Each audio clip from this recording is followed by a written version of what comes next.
My mom won't talk to me because I jumped out of a window to try to escape a reunion with my cheating ex that she was forcing. I dated my ex for 4 years, and in the beginning of this month, I found out that he was cheating on me. I immediately broke up with him, like I've always known that I would never be able to forgive cheating. He obviously begged and begged and begged, but I didn't fold.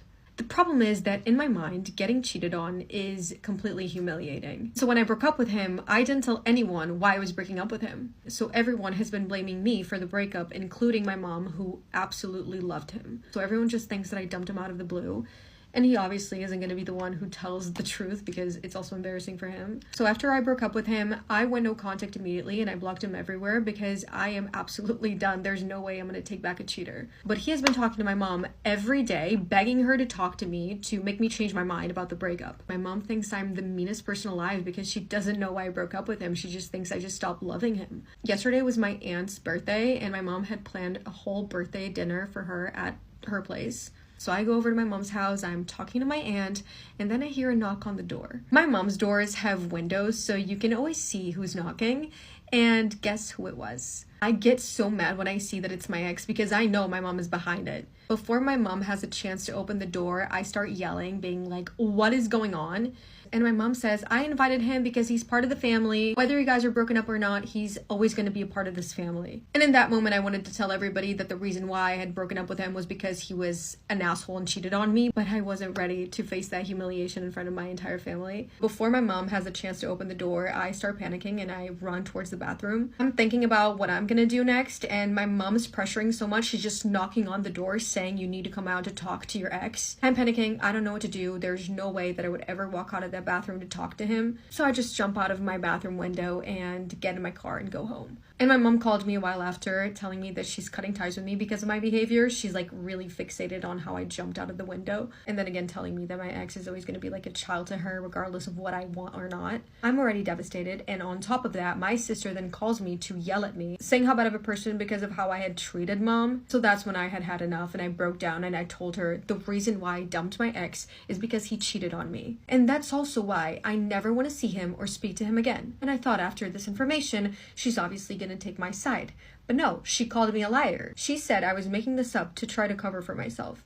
So I got cheated on and now my family doesn't speak to me because I don't want to stay with my cheating ex. Story time about why I think my best friend may have been jealous of my sister. Well, actually, I don't think. I know she was. So a little background information. My sister and I have always been close our entire life. All the way up until actually this friend came into my life, which was when I was like 12 or 13 years old. And my sister was like 2 years younger than us. So she was around 10. And this friend would usually always come over my house. And my dad did make us hang out with her sometimes, which I didn't really mind. I wasn't one of those sisters who's like, "Oh my God, I hate you. You're so annoying." But my best friend, on the other hand, she did not like this at all. Like, my sister was really her number one op for some reason. I didn't really know this. I just thought that they both didn't like each other, because if I would have known, I don't think that I would have kept this friend around as long as I did. So situation number one, my friend and I were outside on my trampoline and my dad told my sister that she should come out and hang out with us. So she came out and we were all throwing water on each other on the trampoline and stuff. And my friend, who we're gonna call Jenna tells me that she has to go to the bathroom. I'm like, okay, cool. She goes inside and she uses the bathroom, or so I thought. And I didn't realize that she took her cup with her, that we were all throwing the water on each other because we were using the hose outside. But she comes out and she throws a cup of water on my sister. You guys know where this is going? No? Well, I'm gonna tell you. My sister starts screaming and crying. So my dad runs outside and he's like, "What the fuck happened?" And my sister literally kept saying, "It burns." So my dad goes over and he like feels the hose and shit like that over there to see if it was hot water coming out. So then my dad was like, "Which one of you threw the water on her?" And I told him it was me because I didn't want my friend to get in trouble. So he went inside and he touched the faucet. And we had one of those really old sinks that was metal, so it was burning hot whenever he touched it. And he basically was like, "What the fuck is wrong with you? Blah, blah, blah." And he made me touch the sink and he held my hand there, which I know it seems abusive, but that was just the way that my parents parented, okay? But at this point, I'm looking at my friend like, "What the fuck is wrong with you? You psycho bitch." So then whenever it's just us two, I ask her why she did it. And she was like, "I promise, I didn't know that it was the hot water. I was just trying to trick you guys." So then I told her that she needed to go and apologize to my sister. So she went and apologized, and my sister, being the nice little girl that she is, She made us all food after this. While we are all eating food, we were all making jokes about hippos or something like that. And then Jenna decides to be a douchebag to my sister. And I'm not gonna lie, I really did not think my best friend was this rude. So I wasn't picking up on this shit. I thought we were all just joking. He's like, yeah, if you don't stop eating, you're gonna turn into one, blah, blah, blah, blah, blah. Like, you should probably go on a diet. Talking to my sister. And yeah, so that was situation number one. Now we're gonna fast forward a very long time later because I don't have time to go over all the bullshit that happened in between then with her and my sister. So at this time, I'm 16 years old and my sister is 14. And Jenna comes over and she spends the night the one night. And this just so happens to be the night before homecoming. And Jenna was already a little pissed off before she came over my house because I told her that I couldn't do her makeup because I was going to be doing my sister's makeup. So later that day, after we got our nails done, we start getting ready and I start doing my sister's makeup when Jenna starts freaking the fuck out. And when I say freaking the fuck out, I mean like literally spazzing out on everybody, even my mom. And we're like, what's wrong? What's going on? Are you okay? And she's like, I know that Sydney took my fucking makeup. Sydney being my sister.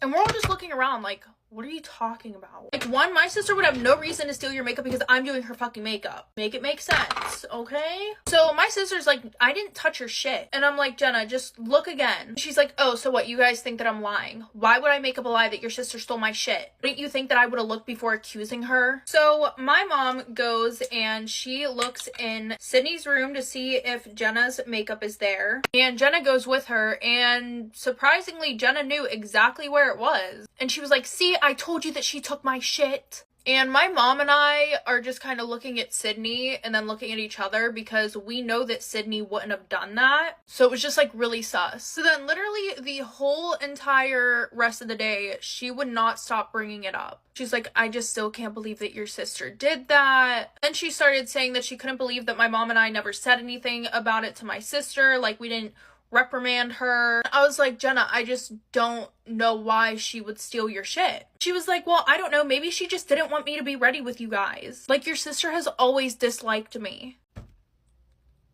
Girl, you basically threw boiling water on her when she was 10. I wouldn't fucking like you either. Then fast forward a few months later, we all got drunk and we were playing Truth or Dare and I asked her, did my sister really steal your shit? She said no. I asked her, why did you lie? She was like, I was pissed off that you were doing your sister's makeup instead of mine. And I'm your best friend, so I felt like you should have been doing my makeup and not hers. Yeah.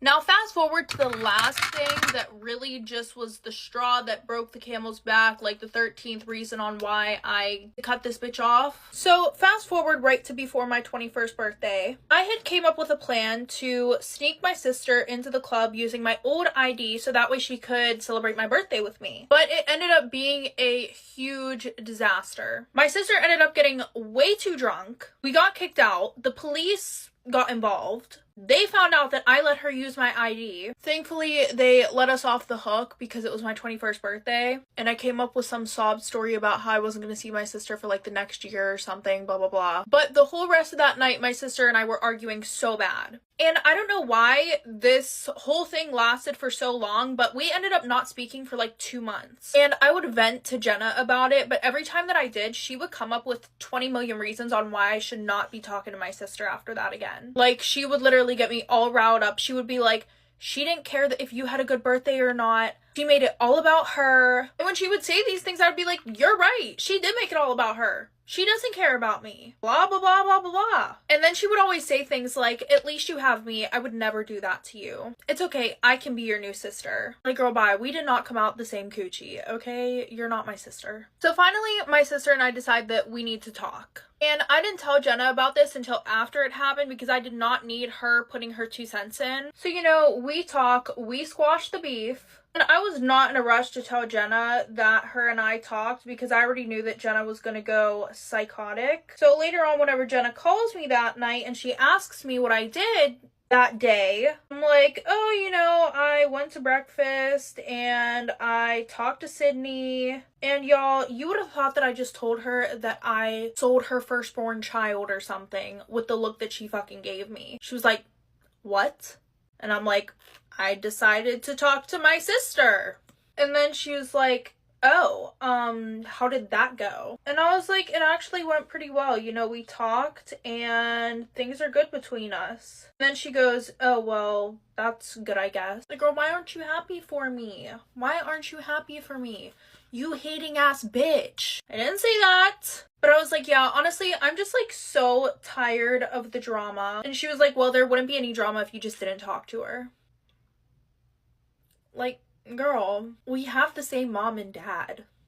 So then she's like, well, I just don't think that you would talk to me if I did that to you. And I'm like, honestly, probably not. She was like, oh, so you would forgive her, but not me. Like, I've been there for you through way more shit, and this, that, and the next. And then I told her, I'm like, my sister's 2 years younger than us. I should not have been mad at her for the way that she acted on my birthday, because she's not even 21. She's not even able to handle her liquor. Like, she's not old enough. That was a me problem. I did that to myself. And if you do that, there's just no fucking excuses, period. You don't get an out. You don't get an excuse, girl. So then she hangs up the phone on me and she doesn't talk to me. Which, to be honest, I really didn't care because I was really put off by the whole conversation, and yeah. But then I wake up the next day to my sister sending me screenshots of messages that she got from Jenna that night. Jenna was telling her that she needed to go and herself, and that I hated her. I never liked her. I always liked Jenna more than I liked her. And I didn't know that Jenna was screen recording some of our conversations on FaceTime, but she was. Whenever I was venting about Sydney after that whole situation happened, I was saying stuff like, oh my god, she's so fucking annoying. Why does she have to do this all the time? All I wanted was one night where I could have fun. And of course, she has to do some dumb shit. And something that my sister had told me not to tell anybody, but I told her because she was my best friend, was that my sister was dating this guy, okay? And he was sleeping around with other people, and he gave her herpes. Yeah. She also sent screenshots of that conversation because I had texted Jenna and I was like, oh my gosh, I feel so bad for my sister. The guy that she was sleeping with cheated on her and now she's... So she sent a screenshot of that conversation to Sydney. So then Sydney goes off on me. I don't blame her. And my sister had just started talking to this new guy and she hadn't told him about her problem yet because they hadn't, you know, done it. But there wasn't really a need for her to do it anyways because Jenna took it upon herself to tell him. Not only did she tell him, but she also posted it on her Snapchat story and her Instagram story.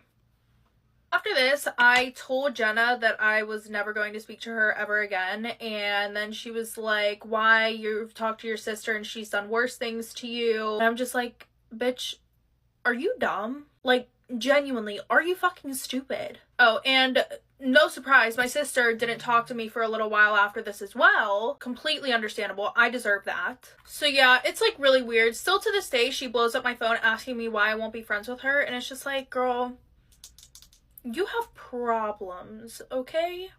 Like, I literally remember her asking me one time if it was her or my sister dying in a fire, which one of them I would save first.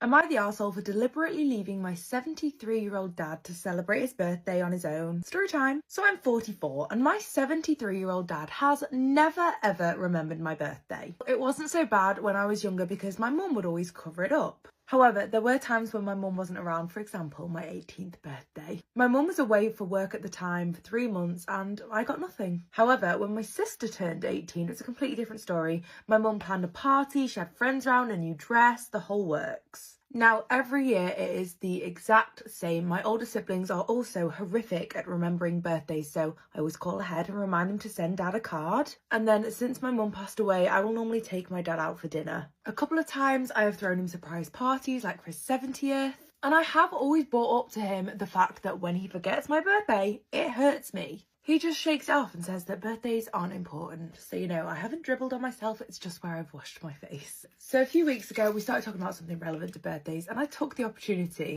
You know, I was like, Dad, I'd like to see a little bit more effort.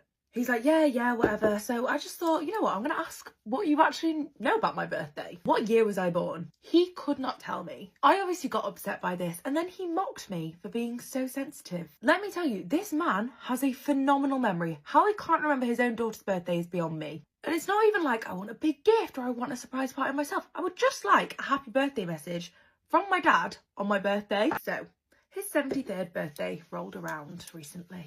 I made sure that I would not be texting my siblings. And he rang me the day before and I knew why, so I decided to talk about everything other than his birthday.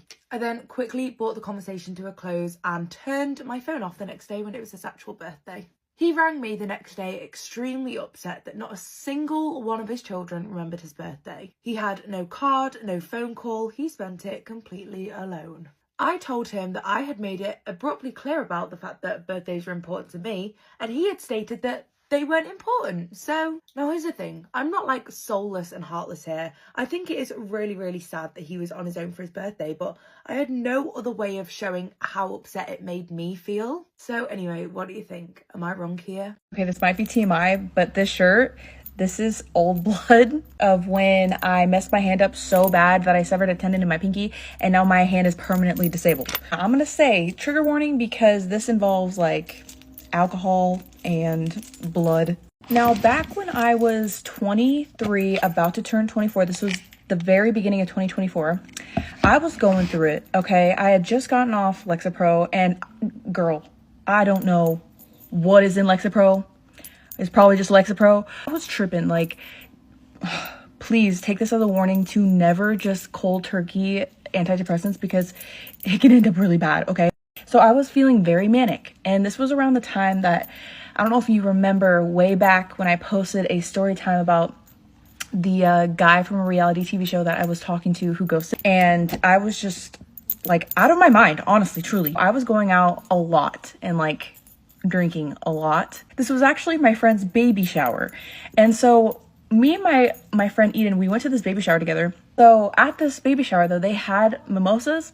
So I had I think one full mimosa. Okay? And after the baby shower, we all decided we're gonna like do a little after party at the bar down the street. It's also like a restaurant, and my friend's family works there, so it wasn't like we were going to go there to like drink and go out and stuff.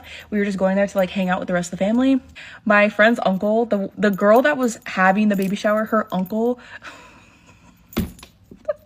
was like kind of cute, and I could tell that her uncle was like checking me out. And so my friend's uncle messaged her and was like, yo, like, what's your friend's name? Okay, I also have to preface, he's not like old, he's like mid-30s, I think. And so my friend was like, he's gonna meet us here at the bar, like, and he's gonna, you know, hang out with us. We're gonna have a little after party. It's gonna be so fun.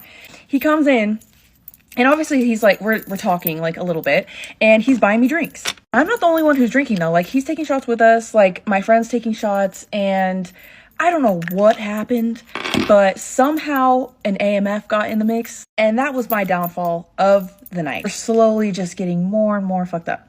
And my friend's parents owns a grocery store, so we're like, let's go to the grocery store. And it was at like this point, it was probably like midnight, 1 a.m. We're like, let's go to the grocery store and let's go get more alcohol. We're gonna go back to her house and we were just gonna drink. And like, you know, this is the part I don't understand, because I was coherent. Like I was there. I was on my phone as we're walking in the store. And so I was already distracted, and I was like vlogging and everything. I was like, and I'm like running and I'm wearing these like slippery boots. I have a bottle of like, I think it was like the Ace hard cider. No, it was a bottle of something. I actually don't really remember. But I face plant onto the ground, and I'm like, at this point, like, what the heck just happened? I still don't feel anything, but I can see that I'm bleeding like everywhere, and there's glass everywhere. I literally sliced my hand open so bad with that bottle and my pinky, and basically it was just like all like that. I was literally laughing because I was, one, drunk, and two, I was just confused on what just happened.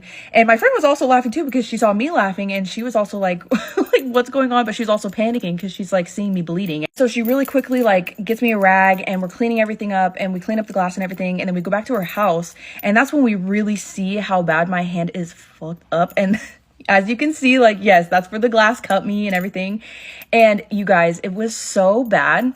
You know what the most pathetic part is? Like, the craziest part is that I didn't even feel the pain in here. I could only feel the pain in my heart. I was just going through it, okay? I was going through it. My friend was obviously like very concerned about me, but I was like, I'm fine. Like, I'll feel it in the morning, and I definitely felt it in the morning, dude. Literally can't bend my pinky down all the way, still to this day, and that was almost 2 years ago.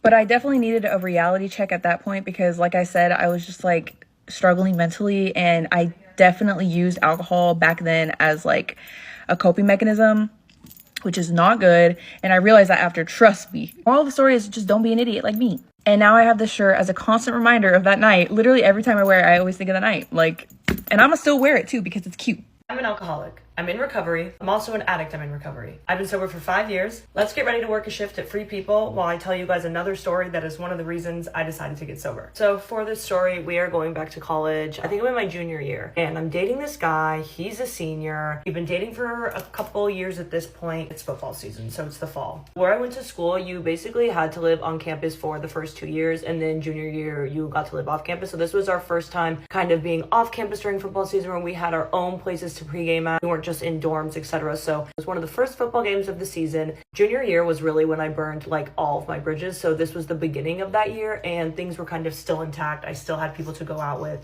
I was managing my relationships decently well. I think at this point people thought that my drinking was funny. There were definitely concerning nights. Anyway, we are super excited. We're going to a football game now. I have described my track record a little bit with football games. My success rate of making it into the game was about a 15%. Maybe 10. Like, I did not make it into the games, you guys. I had every intention to make it into the game. It just never happened. I got too drunk, I got lost, preoccupied, but it was always because of alcohol. As a result, I always woke up passed out in my bed, or in a friend's bed, my boyfriend's bed, just somewhere not the football game. And this really frustrated me because I liked football games and I liked going with my friends and just could not make it in. And then when I did make it in, I made a complete fool out of myself. Like, one time I remember we made it into a game. Oh, we need to save some seats. And I was like, I got it, don't worry. I literally go up to this row of seats, lay down like this, and I'm like, I'm saving the seats. I remember my friend took a picture of me and I look just passed out. I don't know where that photo is. It's somewhere. If I ever find it, I'll show it to you. Anyway, we go to this one friend's house to pregame, and I think there's like 4 or 5 of us girls, and we start to take shots. Taking our shots, whatever, and I decide, I have my hair and makeup done, by the way. Here's a photo. This is what I look like, okay? Again, was wearing clothes that didn't quite fit me. I was super excited. I had spent the summer working retail, so I had all these new clothes, whatever. So I'm going to the football game. We start drinking, and for whatever reason, I decide that I don't like my makeup. I don't like my makeup. I'm fully dressed. I have all my makeup done, but I don't really like my makeup. I think I need to add more bronzer. I went upstairs, and I asked my friend, hey, do you have any bronzer I can borrow? And she was like, oh yeah, like here, like whatever. So I grab her bronzer, start putting it on my face, and I'm like, oh yeah, this looks really good. I'm like looking in the mirror, putting it on. Now, I've never really been super good at makeup, so I didn't really know what I was doing, but I remember my friends were like, do you need help? And I was like, no, I got it. You guys, I know this maybe sounds like it's not that weird or it's not that like strange. When I tell you I was furiously putting on this bronzer, I am like opening the powder, taking the brush, putting it like this, and literally contouring my face like insane. My dog's barking. But that's how I was when I drank. Like, I got this idea in my head and I was like, I need more bronzer.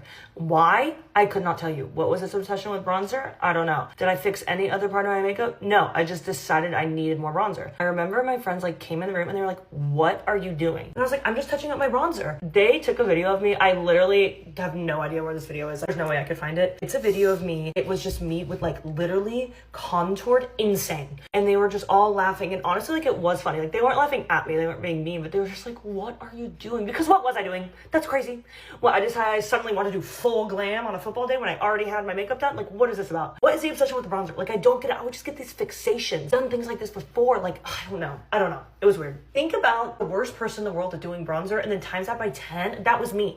I'm telling you, I can't say it enough. I looked insane. So whatever. This ordeal happens. My friend fixes it. We're all laughing. We're like, oh, that was so funny. We get over it. We take some pictures and then we go to this tailgate, which is of the fraternity that the boy I was dating was in. Like I said, he was a senior. And so I felt really cool. Like, I was like, I'm dating a senior. He's older than me. Like, the reason we're even allowed at this tailgate. Not true. And literally anybody could walk into the backyard. The gate was open, okay? You're not special. Regardless, I was like, we're going to this fraternity, blah, blah, blah. We get there. I black out once we leave the house to go to this tailgate. I do not remember anything. I don't know what happened. Again, this is also a long time ago, so I don't 100% remember like the aftermath of this, but I do remember, I think I woke up in my bed in my dorm and friends were really not happy with me. This was probably like the beginning of my downfall of junior year. It was the start of just endless blackouts, getting people mad at me, which I would be mad at me too if I were these people. I do remember waking up, they were really mad at me, and I just remember being like, how did I not make it into the game again? I have every intention of making it into these football games, and I literally can't. Like, I was so baffled. Like, I was like confused. I'm like, how did I end up in my bed again? I do not understand. I don't know. I'm sure I did damage control, apologized, said I want to do it again, but of course I did do it again because I did not know how to drink and not black out. I remember like finding photos, I think, from that tailgate. I did post one on Instagram, pretended like literally nothing was wrong. It was like, Saturdays are for the Horned Frogs, go TCU. Like, oh, okay. Like, you don't want to talk about the entire blackout and scene you just caused, but no, but Saturdays are for the Frogs. Don't worry guys, Saturdays are for the Frogs. I think that this story just shows how I literally always took it too far, like in everything that I did, like not even just drinking, but like even the makeup, for example, right? Like, I feel inadequate, I need to feel better before we go to this tailgate. What can I do? More of whatever, more alcohol, more makeup, whatever I can do to make myself feel better because I don't feel good on the inside. That substances, my appearance, whatever it is, I'm gonna do it because I don't like the way that I feel on the inside. So let's just cover it up and do something about it. And a success rate of making it into the game that low, like, Jordan, come on. And that's what drinking did to me. Like, I would have every intention of having a fun night, a chill night with my friends, going to the football game, but the minute I took that first sip, all bets were off. The alcohol got to choose where my night went. I literally had no control. And to be so honest with you, thinking back on it, I don't even know if I really liked football games all that much to watch the football game. I liked it because it's one of those days where everybody drank all day no matter what, and I really liked morning games because it was acceptable to drink in the morning and I didn't feel weird. And I was like, oh, I can drink in the morning because we're all drinking in the morning, so it just felt like a free-for-all all day. So that was really actually why I looked forward to football Saturdays, because of the alcohol. I am so glad that I don't have to live like that anymore. I did continue to drink for the rest of that year, and I got sober for the first time in the summer after junior year going into my senior year. I'm so glad today that I could actually make it into football games. I know that sounds like such a small feat, but for somebody like myself who literally could never do that, it is an accomplishment. I love you guys. Bye. My brother-in-law just gave me the most inappropriate Christmas gift in front of the whole family, and it was the most embarrassing thing ever. Basically, we've done Christmas early this year, so we literally had Christmas at the weekend. My brother-in-law's never been good at presents. I actually think a few years he hasn't got me anything. I've known him for literally 12 years. We don't look forward to his presents, okay? It's kind of like an open thank you and done. But this year, he seemed to put a lot of effort into everybody's presents, and it was just a bit weird. People were getting quite good gifts, so when it came to my turn, I was kind of excited. What has this man got me? Honestly, I just wish I never even opened it. Now, me and my brother-in-law, our relationship is a thing, you know? Don't really speak to each other. A bit weird towards me, like he makes me feel a bit uncomfortable, like the way he looks at me. I totally know this could be in my head, so I kind of just ignore it. Anyway, we get to my present and he starts to give me this like creepy look I've noticed before. Like, what has this man done? So at first I opened this book, and it's actually a book filled with mine and my boyfriend, so his brother, our photos, like throughout the years. And I thought this was quite cute. Obviously we've been together for so long. I think, oh, like this present's really sweet. Like, what? I started to clock on that these photos were getting a little bit more like adult rated, you know? Nothing crazy, obviously, because you don't take them sort of photos. And as I get to the end of this book, my brother-in-law, he passes me a box. Oh, and then this is when he says, this is your main present. Nobody else got two presents. What's going on? And I'm already starting to feel like super awkward at this point, because I'm just like, what has he done? Anyway, let me get to the point. I opened this box once again in front of the whole family, and inside of it was adult couple products. It was mainly for me, but there were like one or two for both of us. Like, me and my boyfriend start looking at him like, what have you done? That's when he says that we've been together for so long now that maybe he thinks we should start to experiment and not be boring. Thoughtful gift, and he just wants to make sure that our relationship is new. As he was saying this, everybody was then asking to see what was inside of the box, and I just like froze. I didn't move. So that's my very awkward present experience. Bring on Christmas. I'ma just say it, okay? I'm 25 years old, and I've been with my boyfriend for almost a year, and we have no desire to get married or have kids or none of that. And I really hate the fact that a lot of people like to like project their expectations of a relationship onto me and say like, oh, if he's not putting a ring on it, then like don't do this and this and this and this and that for him. But it's like, okay, so what happens if I don't want to get married? I don't want to get married. Because here's the thing, okay? I don't want marriage or being a wife to be a sense of identity, and me and my partner both really value having a sense of identity in our relationships. And I honestly see young people getting married, and I don't envy them at all. There's just so many things that I want to achieve in my life before I consider being a wife. Not saying like go be single and like go be a hoe or nothing like that, but I've been seeing a lot of Aisha Curry talking about how she wishes that she would have experienced being young and like life before she settled down and became a mother and had like got married and all that stuff. And I 1000% agree with her, because I think that if you don't experience life being your own person first before you go be a wife to someone or like go get married, I think that you will eventually start to resent your partner for that. And that's probably why a lot of divorces are happening, because so many young people are getting married so early on. Every single time I use this face mask, it looks like I got like a terrible sunburn.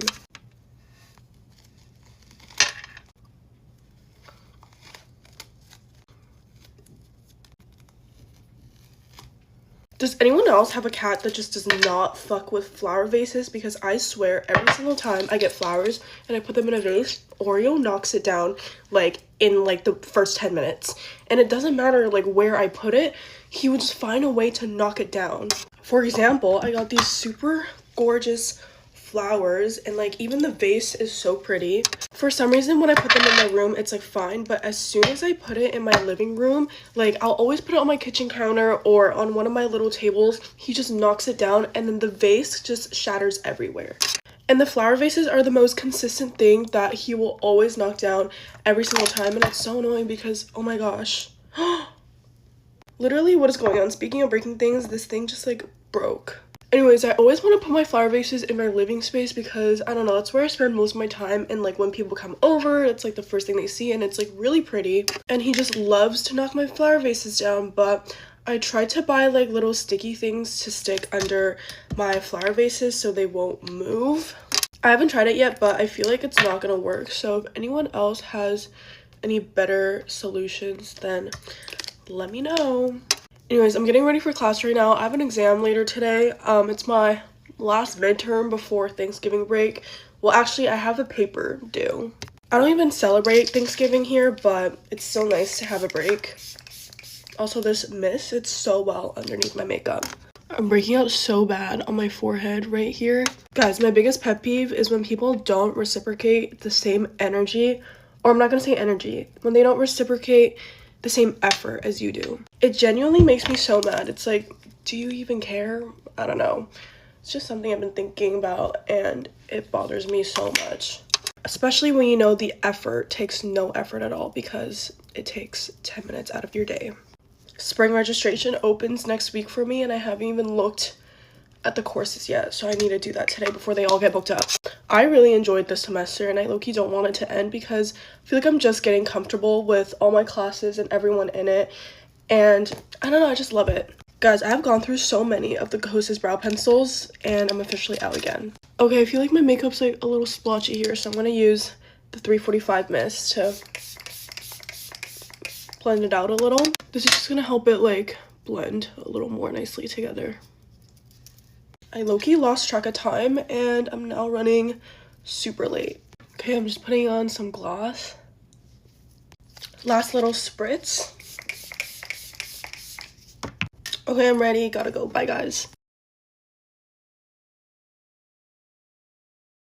My best friend just gave birth to an affair child, and now I need to know whether or not I should tell the baby daddy's wife. Story time. So Amy is someone that I met through work, and we got very, very close very quick. Now, 2 years ago, a mutual friend and also a co-worker reached out to me, basically asking if I knew about the rumour that Amy and our supervisor were seeing each other. Let's call this supervisor Steve. Long story short on Steve, Steve is married with 2 daughters who are a very, very similar age to Amy. So I was like, girl, there is literally no way. We know Amy, we know what she's like. She would never ever do something like that. Now, one weekend when I had gone to a separate city to visit her, everything seemed completely fine. This was until I saw a text notification come up on her phone. It was Steve. Now, I didn't read anything because all I saw was his name, heart eye emojis, and loads of like kissy faces. I decided this was my moment to just come out and question her on everything. And it was literally like the floodgates opened. She came out with everything. She told me all about how she has been dating him and sleeping with him, and that he now has plans to leave his wife for her.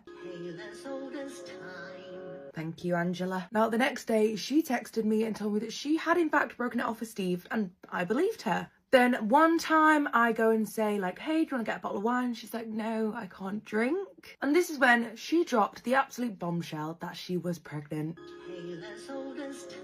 And yes, it was in fact Steve's baby. Steve apparently did not take the news well. He was absolutely horrible to her. Whilst Amy is completely losing her mind, I'm just trying to process what I have actually just been told here. Now, I go back home to see my family recently and I'm strolling through the shopping centre and guess who I see? It was Steve and Amy's brother with a baby in a stroller. Now, from whispers I have heard, Steve's wife still has no idea he has a whole other baby with someone else. And we know that they're definitely still together because she still goes to some of his work events. Now, at this point, I'm feeling invested in the situation. So I took to Facebook and I did a little bit of Facebook stalking. Remember how I said that Steve had daughters that are a very, very similar age to Amy? Well, it turns out that the wife and Steve have just become grandparents. God, a fairchild and grandchild in 1 year. What a big year for Steve. Anyways, this is why I come to you guys. I obviously never ever expected to be in this situation, and think about it this way, if I was the wife, I would want to know. I think the wife has pretty poor health and I just really don't want to be the cause of that declining even further.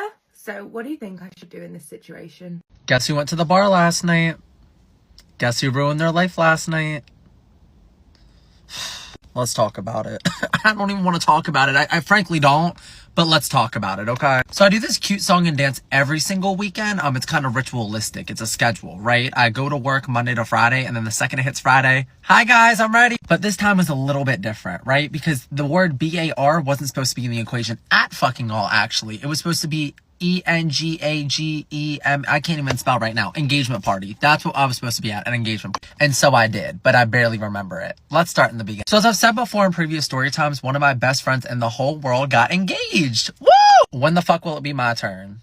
Besides the point, I'm very proud of it. Now, for me, little old me, it was a little confusing because I've seen people get engaged before. My parents even did, allegedly. Didn't work out. Love them to death, though. But besides that, I forgot how many different steps there were. Like, in my little ass pea brain head, like, I've seen people, like, I've gone to high school with, get, like, engaged, then get married, blah, blah, blah.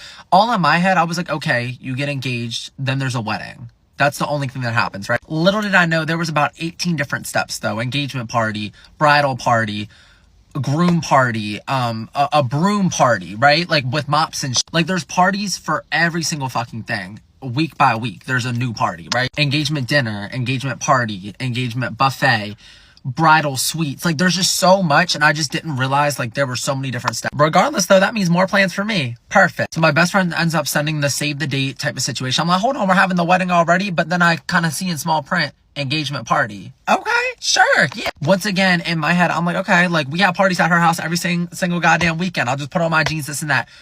There were a lot of regulations. So once again, the whole setup of it was at her and her fiance's house, correct? Right? That's where the event was, the epicenter. The save the date was set out about a month ago, and I'm like, okay.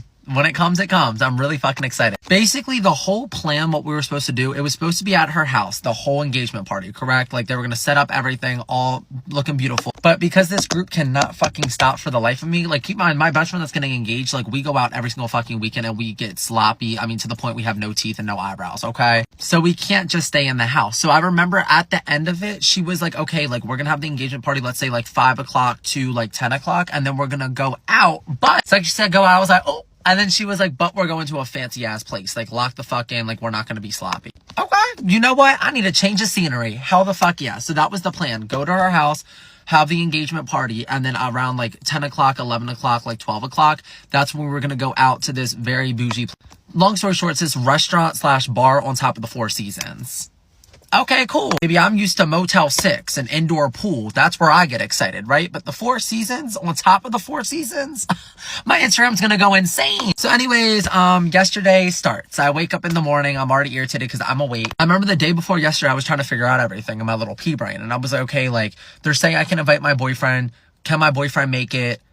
Do I bring my boyfriend, right? Once again, I love my boyfriend, but me and him drinking together, not a good combination at all. I'm not a good combination with anybody I'm around drinking. But my boyfriend, that's too much. Just scares me. It scares the daylights out of me. He picks me up every time when I go out, but like just drinking with him, I'm like, okay, this is gonna get like sinister. I'm scared. So I reach out to my boyfriend because keep in mind, he's starting a whole new chapter in his life and he's been busy as fuck. So I'm like, okay, he's probably not even gonna be able to make it. Like, I really want him there, but like, And 90% of my friends think he's a mythological creature because he just does not come around a lot. Like, once again, me and him hang out all the time, but like when it goes to going out, he's staying in. Absolutely, in his case. So to my surprise, when I reached out to him a day before and I said, hey, like there's just a small little, you know, a little get together engagement party. I don't know if you want to come. He cut me off. He said, hell yeah, I'm gonna be there. He said, what do I need to wear? Okay. Anyways, so I start yesterday off. I'm texting him. I'm like, okay, can you arrive to my house? Because he lives about 2 to 3 hours away from me. And I said, can you arrive at 5 o'clock? By 5 o'clock, I mean 4 o'clock because we need to be there at 5 o'clock. He's like, yeah, I'm going to try, like, whatever. He had his niece's birthday fiesta. I don't even fucking know. Ends up going to his niece's party. And then he's texting me and he's like, okay, like, I'm about to come. Like, I'm just going to wear jeans. Like, that's all I have. And at first I smiled and I was like, oh, I love you in jeans. And then black and white images in my head of my best friend telling me 8 times in 8 different languages, no jeans are acceptable. It's an engagement party, baby. We're not engaging with denim. We're engaging with khakis. Put them on. So I was like, hold on. Like, I love you to death. Like, I love the jeans, but like, can we like try a little khaki moment? Act like it's homecoming, something. He was like, yeah, I mean, I don't have khakis. Like, I don't have them. And I was like, shit, like, I really need them. Why do I check his location? Why'd he go to Target? To go buy khakis. At first I was even happy he didn't own khakis because I was like, okay, like this is not a frat boy among us, right? He's very innocent. But when he pulled up to my house with a belt, khakis, and a collar shirt, oh, I knew what I was missing out on. Let's just say the second he walked into my house and I literally had no fucking shirt on, I was flailing around, putting stuff up and down all around, and he walks in with a belt and khakis.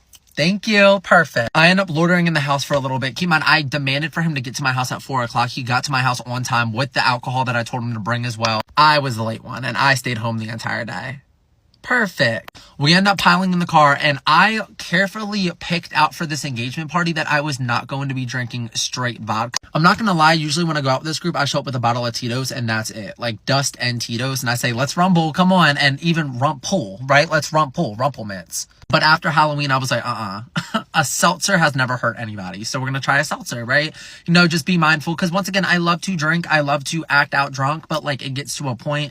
Let's try to remember the night tonight, Dylan, right? Long story short, we end up walking into the engagement party. First of all, I didn't realize that engagement parties, they're once again bougie as shit. I walk into her house. That's not her house anymore. That's an auditorium. I mean, it was bougie as shit. We got sandwiches catered. Her fiance's in the kitchen cooking up some jalapeno poppers. Okay, guys. Sushi was there. I mean, all you can fucking eat. Now, my issue though, before I went there, I got seltzers only. I was like, I'm only gonna drink seltzers. And to make me not black out, I went on the DoorDash app and I typed in buy one, get one deal. I swear I didn't even like consent to it. Like my fingers just slid and said like DoorDash, buy one, get one. Somehow my finger pads end up on the Popeyes website. I got a buy one, get one on sandwich. The first one came, I housed the fuck out of that sandwich. I swear I didn't even register. My hand just glided for the second sandwich. Suddenly that one was gone. I've never plowed down 2 sandwiches like that. And those are Popeye chicken sandwiches, the ones that people were assaulting people over. Big as fuck. Big in my stomach. So safe to say I walked into that party and I see everything bougie. Everyone's got high heels on and stuff. Baby, I'm ready to crop dust the entire earth. And did I crop dust? I'm not gonna lie, I did a few times and it was very uncontrollable. And I apologize to anybody that was standing behind me at the party. Anyways, I was one of the first people there with my boyfriend saying hi to everybody. Apparently my boyfriend, he's the best helper in the world. I knew my boyfriend was sweet, I really did, but why do I blink and suddenly he's helping the fiance cook? I'm talking to my best friend, I look over, he's putting sticks in the sandwiches. Okay. Santa's little helper. I mean, I was blushed the fuck up. I might need to start bringing him around more. I love it. More people keep coming in. And I'm not gonna lie, for the first hour, I did not drink at all. Like, you would have thought it was my engagement party. I was like, okay, like, you know, like, let's just be very mindful. It's just more so the fact that it was very nice and her parents were coming too. So I was like, okay, like, let's not act a fool, like, right? And then my boyfriend cracks open the surf sides that we just lovingly got together. And he finishes 2 of them. And I look at him and I said, okay, one won't hurt. So I start drinking the first surf side. Then that turns to the second, the third, and the fourth. Granted, I had 4 surf sides. Baby, I was still laughing. I remembered everything, hugging people. I'm having a fucking time. Then somehow we go outside. There's tents out there, string lights hanging down. I'm like, first of all, where'd the money come from? Second of all, why do I see a bar out there? Was there a bartender? No. But were there at least 18 bottles of hard liquor sitting there? Abso-fucking-lutely. Next thing you know, we have the bride-to-be pouring everybody bomb. Now, if you don't know what a bomb is, it's a big shot. That's what it is. Very dangerous. Usually get them at the bar when I'm starting the night off. But now the bar was in the backyard. Okay. Next thing you know, I'm 8 bombs deep. and I'm not remembering a damn thing. It was cute in the beginning because my boyfriend really didn't know anybody there. So in the beginning, you know, he was following me around and stuff, and I was kind of doing a zigzag thing. I was like, baby, you're going to learn today. You're going to make some friends. Next thing you know, everybody's crowded around the bar. He's the bartender now. What? Like, he wasn't even in the plans to come until a day ago. Now he's the bartender. Everyone's crowding him, hugging him. He's hugging people, telling people he loves them. Okay. Then I blinked. Suddenly there was a little bit of a fight happening in front of me at one point during the engagement party. I don't know. Somebody stormed away from another person. Became a whole thing. Then the part that disgusts me about last night. The next thing I remember is me spawning in completely different clothes. Now suddenly I have jeans and a crop top on and a leather jacket. I'm not kidding. This is like a horror. And I'm in a car with 8 people from the party going down to the city. Then next thing you know, I'm at a bar in the city. And this was not on top of the Four Seasons. This was floor level. This is the same bar that we go to every single weekend, repeat. And we were all in there, laughing, hooting it up. Like, we didn't drink since 5 p.m. What's going on? Then, according to my boyfriend's rendition, because he was the most so, I ended up having to step outside of the bar after an hour because I was going to throw up everywhere. So we ended up sitting out there, and we're with my other friend, and she's trauma dumped. And then I ended up ordering us a lift to go home. But by home, we went back to the fiance's house, okay, to pick up my boyfriend's. At this point, he's completely sober. He proceeds to start driving us. I asked him to take us to McDonald's, and he misses the turn, and I get mad at him. So I tell him to let me out of the car or I'm calling the police, to which he didn't let me out of the car.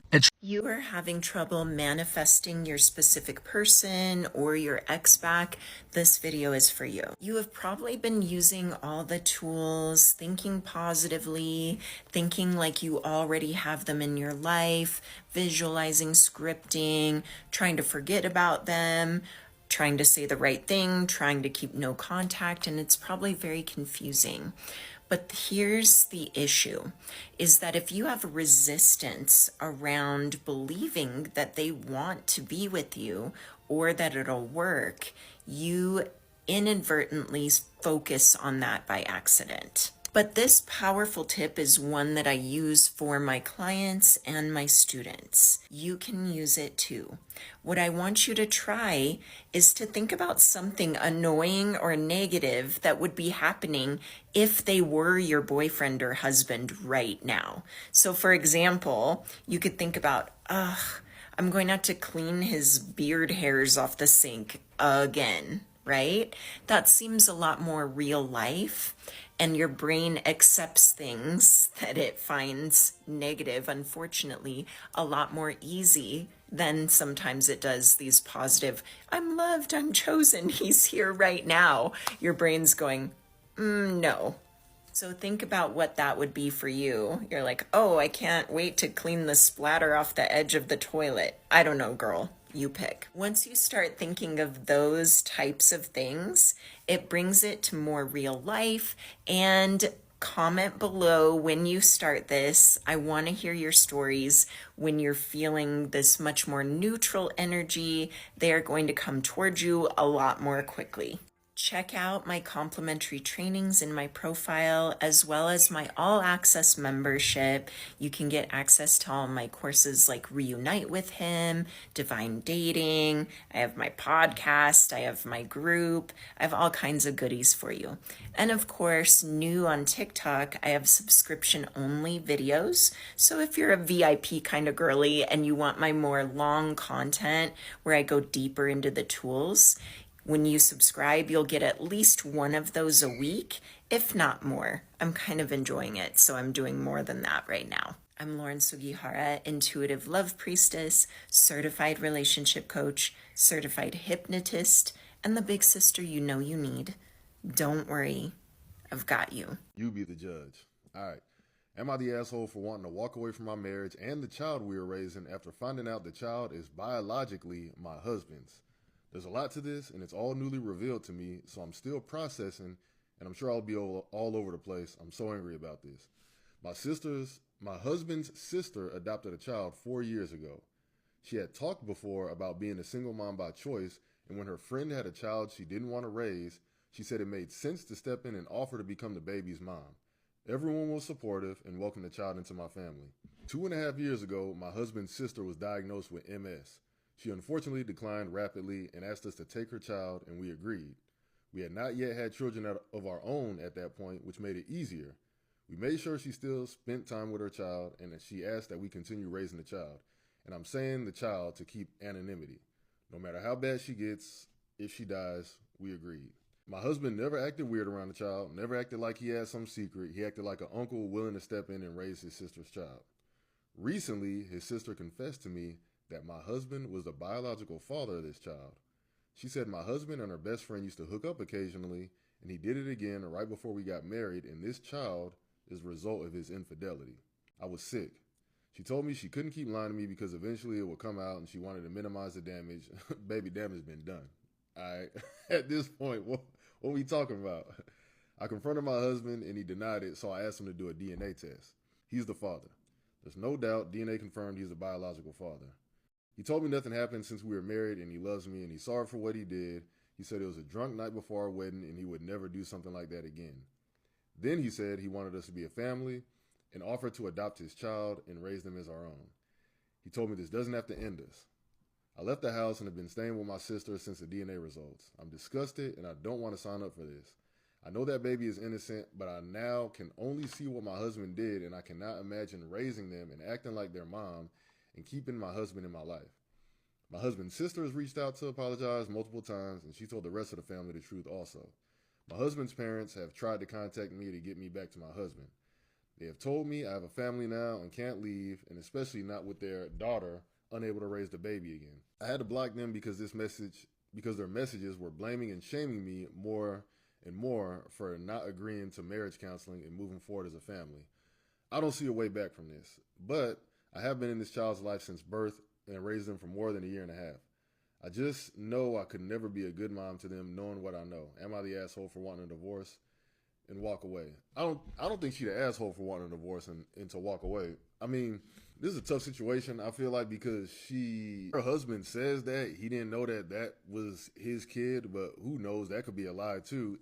To me, it feels like her whole marriage was built on a lie, you know what I'm saying? So if she wanted to walk away from all of that because she feels that it's all been a lie, I wouldn't necessarily call her an asshole for it. I don't know how long she's been married and none of that. I feel like maybe it's a case-by-case basis because some people will want to try to figure it out, be like, well, it was in the past, you didn't know, you cheated before, but you haven't done anything like that since, and it's like it was before we was married, but, I personally don't think she's the asshole because she got dead dirty. The sister at the end of the day knew, which is wild, and she kept that shit a secret all this time, so just that alone is like all kind of lies and infidelity and shit, and the baby ain't yours and y'all don't have no kids together, so if you wanted to move on, if she wanted to move on with her life, like, I wouldn't see her at fault. Join the live and comment LeBron James.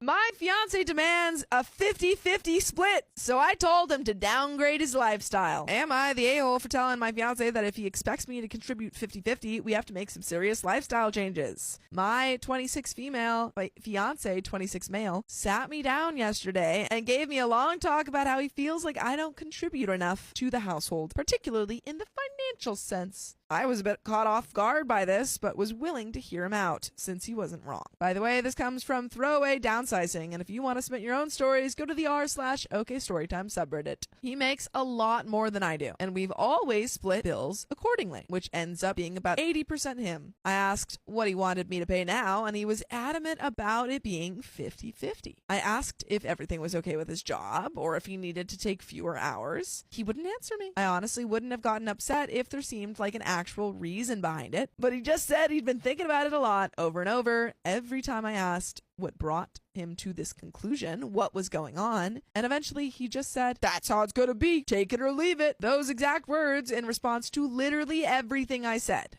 Full shutdown, no explanations. I told him that was fine, I'll take it, and then asked if he'd made a Zillow account yet or expected me to. He looked confused and asked, why would we need a Zillow account? I explained that there's no way I can afford half rent on our current place, so we'll probably have to move into a one-bedroom apartment. He got mad and asked why I didn't have savings. I told him that I do, but I'm not paying rent out of my savings because that's a terrible and unsustainable idea. I also began to go over what our new food budget would be, our new entertainment budget, and that we'd probably have to sell the cars and get one less expensive one because I can't afford half of the payments on an Audi and a Land Rover. Then I explained that date nights would probably have to be reduced too, and we could still do like Buffalo Wild Wings or something, but I preferred Thursday nights because you get 2 orders of boneless wings for one. Basically, if he wants me to pay half, we're living with my means, not his anymore. He kind of agreed to it, but since then he's been incredibly angry. He's not saying or doing anything, but it's like he's walking around the house in this cloud of pissed off. I've sent him 6 Zillow listings, all of which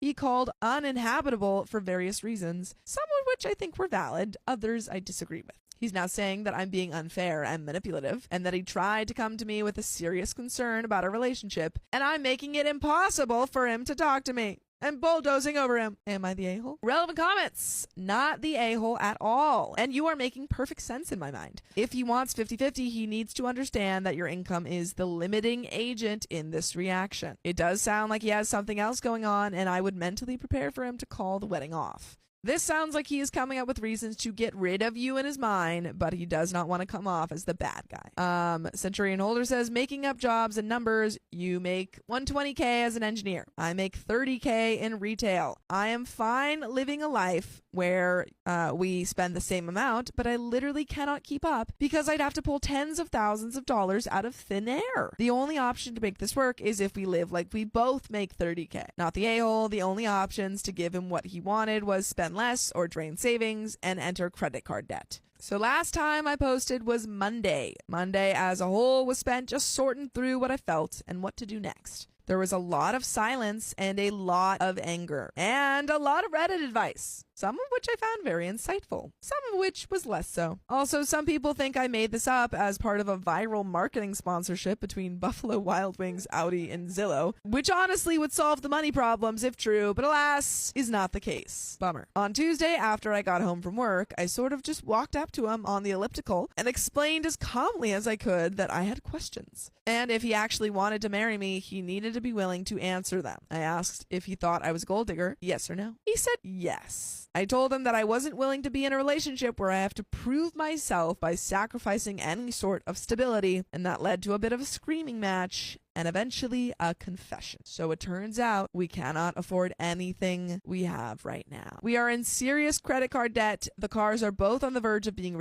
repossessed, and I did not know about any of this. He's been cutting corners on actual necessities, including psychiatric medication. That, in combination with some comments from his family, led him to some pretty dark places. My fiance had a full mental breakdown and apologized for calling me a gold digger, which was nice to hear, but this whole thing had me pretty shaken up. I went to stay with a friend for a little bit. Yesterday, my fiance and I did in fact go out to BWW and get the 2-for-1 boneless. We talked a lot. I'm still writing fiance for now, and I really hope we can work through all of this. We talked about how to sell the cars. We don't particularly have a choice at this point. About my income, his income, and the sort of life we want to have. If we do stay together, we'll be changing how we live a lot. We need to get out of debt. We need to get on our feet. I know some people are gonna say I'm being dumb for not immediately dropping all contact and giving up on the relationship, but I can't do that. I can't look at the guy I love who went off his meds to try and make a good life for me and think he's not worth sticking around for, at least to try. I don't know what the future looks like at all anymore, and the wedding is very postponed at the moment. Good. Sorry, this wasn't a more fun update. And relevant comments say, watch your credit like a hawk, home slice. Massive length, 400. While I understand that you want to make it work, there are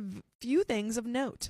It is absolutely critical to know exactly how that debt got that deep. It's not at all acceptable that he's been cutting corners on psychiatric medication. He was going to point the finger at you being in the wrong until you brought up leaving. His choices have left you both in debt. How much of an effort is he willing to make to help you both claw out? And you really need to take a hard look at this relationship, how your future will look in it. And there is an update. Good things about my fiance. Author's note, one day later, OP made this very weird post where she lists the things she likes about her fiance. I think this was a response to everyone telling her how awful her fiance is. And here's the list. Pretty as F. This is the most physically attractive man I've ever met. Literal golden curls like a Da Vinci painting. Crystal blue eyes. Just so pretty it gives me butterflies whenever he looks at me sometimes. Number 2. Best I've ever had in bed. Very good at just about anything. Actually likes going down on me. Makes me see stars. I've never been in a relationship that I was spicy related satisfying as this one. And there's no way I'm going back it after this. Number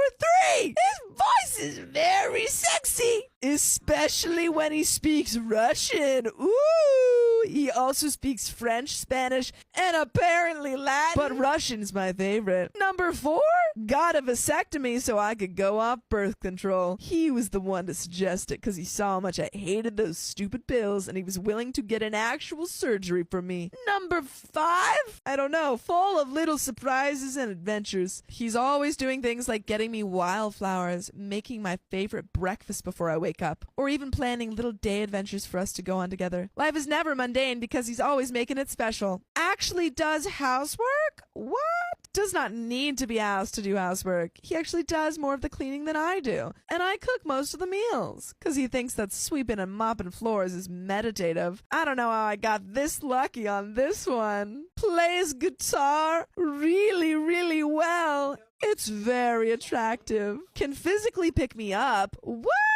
And carry me around, and does this often. I am not a small woman, to be clear. This is legitimately oppressive and makes me feel so nice. He reads! I can actually talk about books with him. You have no idea how rare this is, especially to find a guy who will read anything I say. Oh, I liked this. You do not comprehend the feeling of mentioning offhandedly that you're reading Midnight Sun and having him come to you the next day after spending all night reading so that you could talk about it together until you live it. Has shown me that there is actual romance in life and that I deserve more than a flat, boring relationship devoid of zero moments or dancing in the rain or music. He brought real passion and fun and aliveness into my life, and in a world where that's treated as an unrealistic fantasy for most women, he's shown me that I deserve something unrealistic. Relevant comments. He may be the first man to give you romance, passion, and fun, but he's not the only one who can. These things are great right now, but long-term stability depends on much more important factors. Financial problems are a leading cause of divorce because once the fun stage is over, you're simply faced with the crushing reality. If you do stay with him despite all advice, please keep an eye on your bank accounts, credit score, and him in general.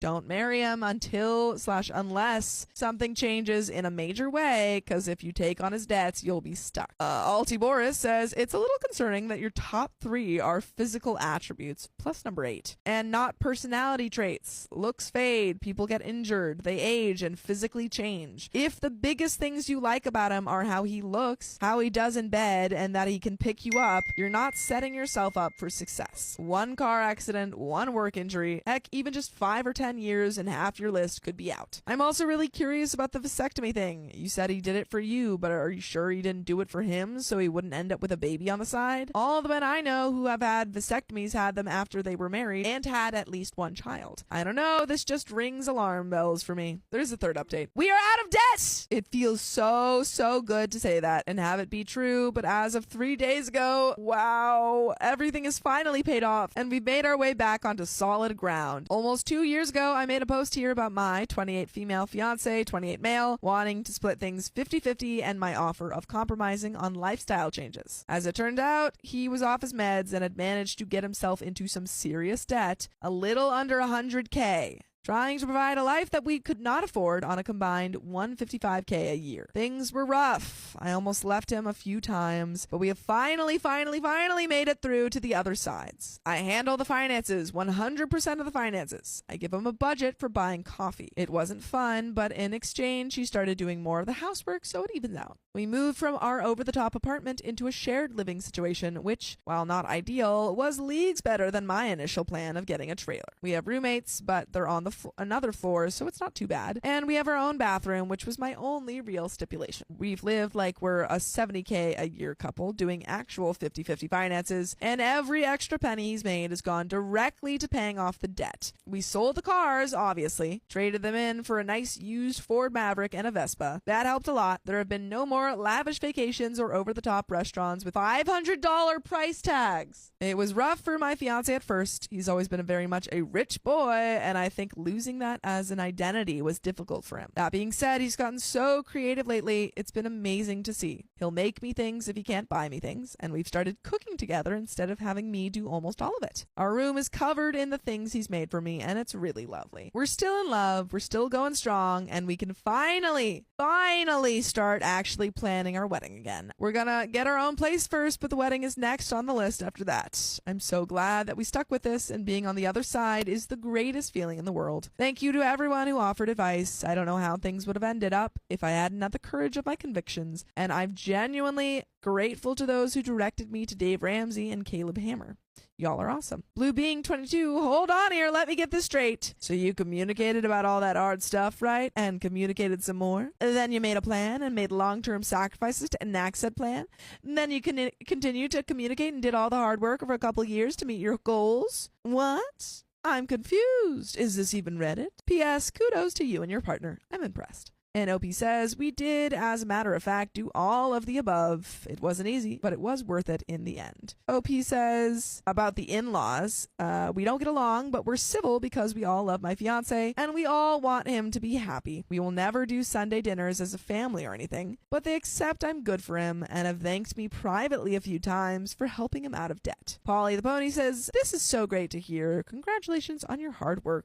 You should be proud of yourself, and there must be real love between you if you worked through it together. I'm so happy for you. Opie says, there's a lot of love here. He's my person, you know? I genuinely feel like the luckiest girl in the world when I'm around him, and God knows he loves me to the moon and back. Just Following 6465 says, this is a massive green flag on how you all worked through this. Just validation that you all can make it through a marriage long term. A lot of people can't. You'll go through other trials like this in your marriage, and you both handled it so well. Congrats to the future wedding. And Opie says thank you. It was not the easiest thing in the world, but hey, nothing worth doing is gonna be easy all the time, right? But that's the end of that story.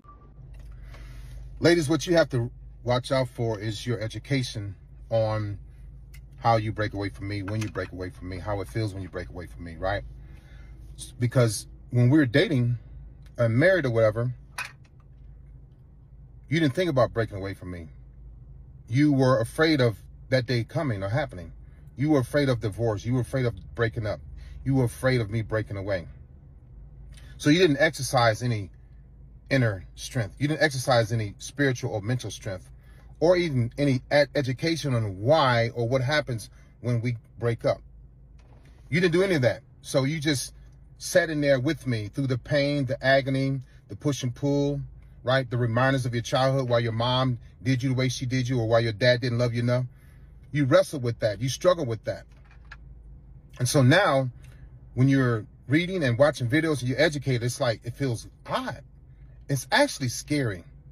And a lot of times what you do when you start getting that scary feeling, you start to hold on to regret. Oh, I don't want to break up. I know Leon is a little twisted. He's a little weird. He hasn't had therapy. His mom discarded him. His dad was alcoholic, whatever.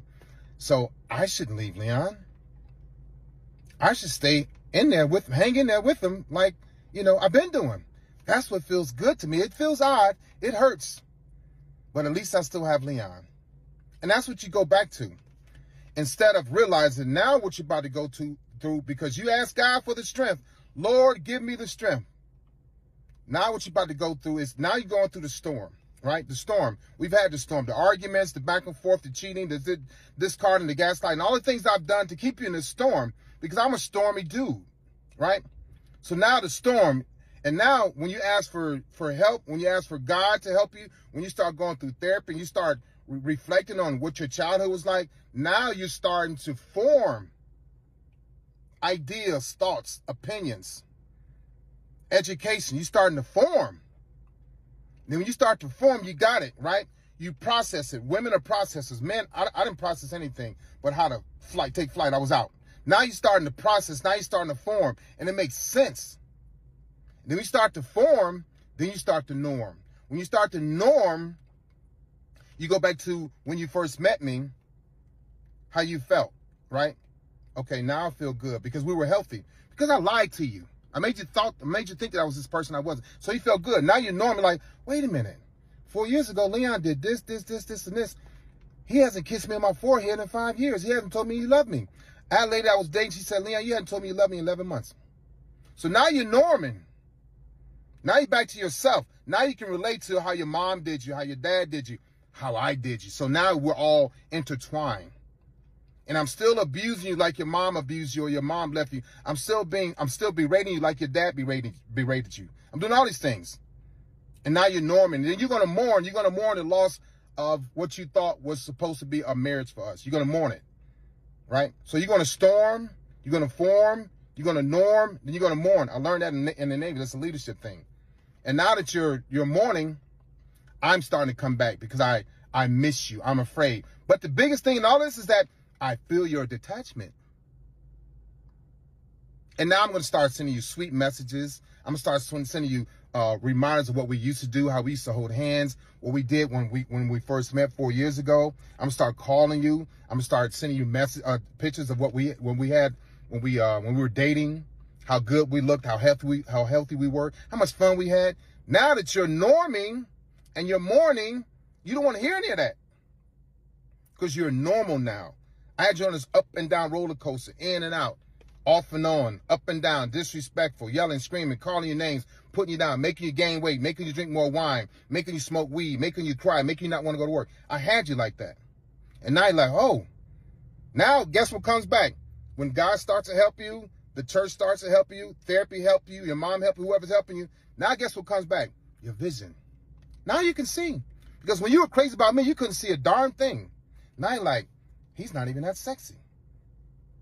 Leon is kind of weird. He's kind of off. He doesn't mean that. He doesn't even give me eye contact.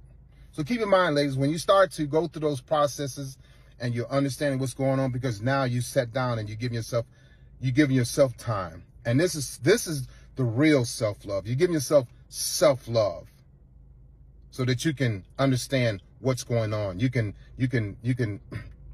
form, right? You can storm, you can norm, and you can mourn, and you can understand it, and you can go through the process in a healthy way. So keep that in mind. I just want to drop that on y'all. When you're going through a breakup and you're at the point where you're done, you're detached, and your heart doesn't have me in your heart anymore, and it's just cold, I can't handle it. I can't stand it. But you have it. It's time for you to leave. It's time for you to move on. Don't fight it because you can't do nothing about when your heart turns cold. You have a great day.